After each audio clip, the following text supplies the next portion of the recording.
Good evening, fellow Toastmasters. You sound good, man. You sound good.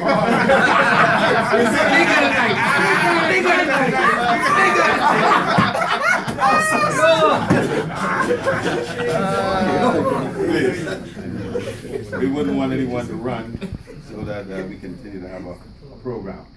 My topic tonight, just chosen, is politics. Around 11 o'clock today, I received a phone call from a very, very dear friend who had just finished recently speaking to the wife of our current Prime Minister, who is a very, very dear friend of mine, as is Prime Minister Perry Christie. They know me as one of their very, very good friends. Indeed, under his first term in office, I was the Minister of Electricity, which he named me Chairman of the Board of the Bahamas Electricity Corporation. Therefore, there's no doubt in their minds that I am their friend. However, this person in his call to me this morning indicated that he had to defend me very seriously last evening with her because I had written a letter in the newspaper that was very critical of him and his government. And that she couldn't sleep the night before. They couldn't understand why I would do such a thing to them. I indicated to the person that I've never written a letter in the newspaper, and let me go and get today's newspaper and see it. And so when I saw it, it was huge headlines, and under it was Keith O. Major. And underneath that was attorney at law with honors. Well, there are two things about that. I'm not an attorney, and I was so dumb in school you would never give me honors. Oh. And so I called the person and I said, well, you know, this is Keith O. Major. Please plead my case, blah, blah, blah.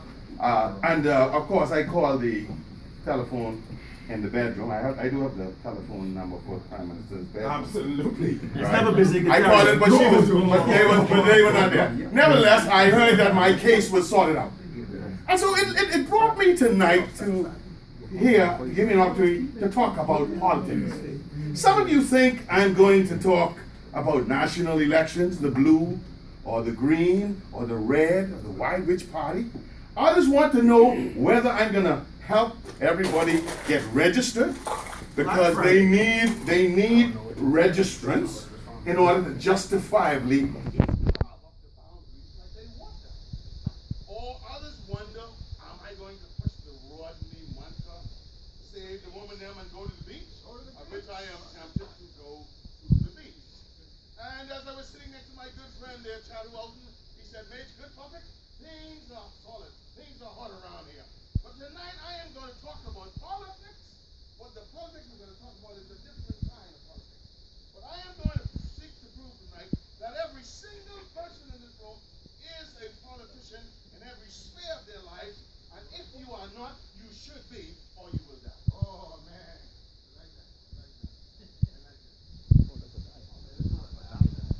Everywhere I go, there's politics. Yes.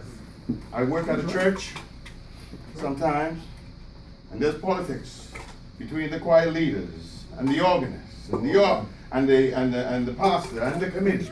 There's politics. There's different choices about doing things. You go to work at your office, and there's politics between different departments, different people, and different things, and the way things should be done. And you come to Toastmasters, and there's politics. I get calls from different people from different clubs asking me to talk to different people about sorting certain things out, and I said, that's politics. And everybody doesn't want politics.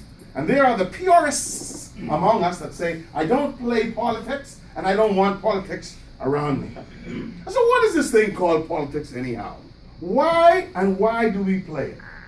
Politics stems from the belief that we are perfect, that we are right, and we have a tendency that we want to hire people around us who think as we do, who constantly praise us.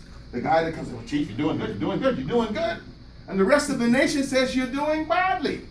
The person who's criticizing you, keep him to you the closest. So says the book Power. Those of you who've read that book, one of the greatest books on politics ever written, book called Power. Keep your enemies close. Not even Donald And so Trump. those of us who are motivated Mitt by Romney. people who like us and who praise us, we are fooling ourselves as to what is really happening. And because we are people that want people around us that do like things, that say like things, that support us, that never go against us, we carve those people into our section and we play politics against the others. We take care of those people. So politics is played because each of us is selfish. Each of us wants people like us who suck up to us and buy our ideas. We don't want different ideas. It's a lie. If your ideas are different, don't come this way.